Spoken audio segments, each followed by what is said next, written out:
इतिहास के पन्नों में कुछ नाम ऐसे हैं जो ताकत की वजह से नहीं बल्कि घमंड, जुल्म और विनाश की मिसाल बन जाते हैं।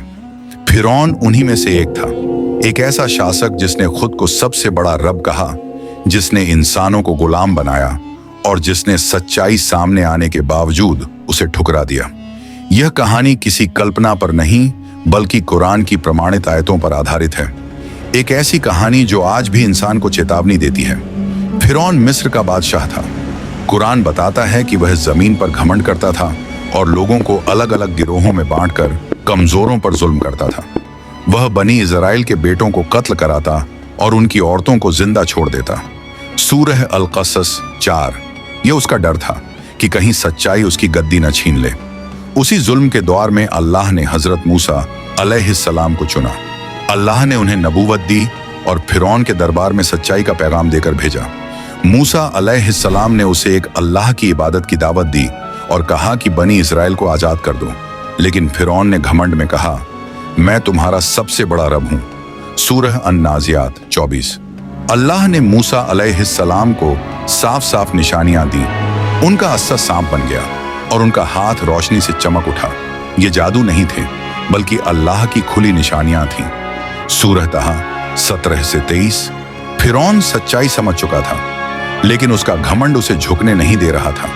उसने जादूगरों को बुलाया ताकि लोगों की नजरों में हक्कन को झुठला सके। जब मुकाबला हुआ और अल्लाह की निशानी सामने आई तो जादूगर समझ गए कि यह इंसानी जादू नहीं है। वे तुरंत सजदे में गिर पड़े और बोले, हम मूसा और हारून के रब पर ईमान लाए। सूरह तहा 70। यह पल फिरौन के लिए बहुत भारी था। वह आग बबूला हो गया। उसने ईमान लाने वालों को सजा देने की धमकी दी, हाथ पैर काटने और सूली पर चढ़ाने की। लेकिन अब सच्चाई उनके दिलों में उतर चुकी थी। यह फिरौन की हार की शुरुआत थी। अल्लाह ने फिरौन और उसकी कौम पर एक के बाद एक चेतावनियां भेजी।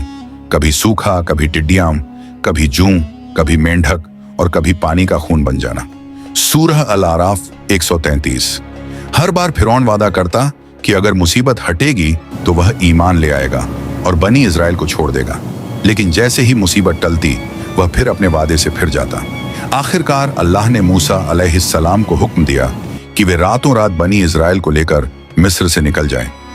जब फिरौन को खबर मिली तो वह अपनी पूरी फौज के साथ उनके पीछे दौड़ पड़ा। सामने समंदर था, पीछे जालिम की सेना। बनी इजराइल घबरा गए। उस वक्त मूसा अलैहिस्सलाम ने पूरे यकीन के साथ कहा, कभी नहीं, मेरा रब मेरे साथ है, वह मुझे रास्ता दिखाएगा। अल्लाह के हुक्म से समंदर 2 हिस्सों में बंट गया। बीच में सूखा रास्ता बन गया। बनी इजराइल सुरक्षित पार हो गए। फिरौन अपने घमंड और हठ में उसी रास्ते से समंदर में उतर गया। लेकिन जैसे ही वह बीच में पहुंचा, पानी वापस मिल गया। डूबते वक्त फिरौन ने कहा कि वह ईमान लाया, मगर अब बहुत देर हो चुकी थी। अल्लाह ने उसे बचाया नहीं बल्कि उसकी लाश को आने वाली नस्लों के लिए निशानी बना दिया, ताकि इंसान समझ सके कि ताकत, दौलत और घमंड अल्लाह के सामने कुछ भी नहीं। फिरौन की कहानी सिर्फ अतीत की कहानी नहीं है, यह हर दौर के जालिम के लिए चेतावनी है और हर इंसान के लिए सबक। अल्लाह का कानून कभी नहीं बदलता। घमंड का अंजाम तबाही है और सच्चाई की जीत हमेशा तय है। अगर AAP फेसबुक या इंस्टाग्राम पर देख रहे हो तो पेज को फॉलो करो। अगर यूट्यूब पर देख रहे हो तो चैनल सब्सक्राइब करो, लाइक भी कर देना। And like. Khuda Hafiz.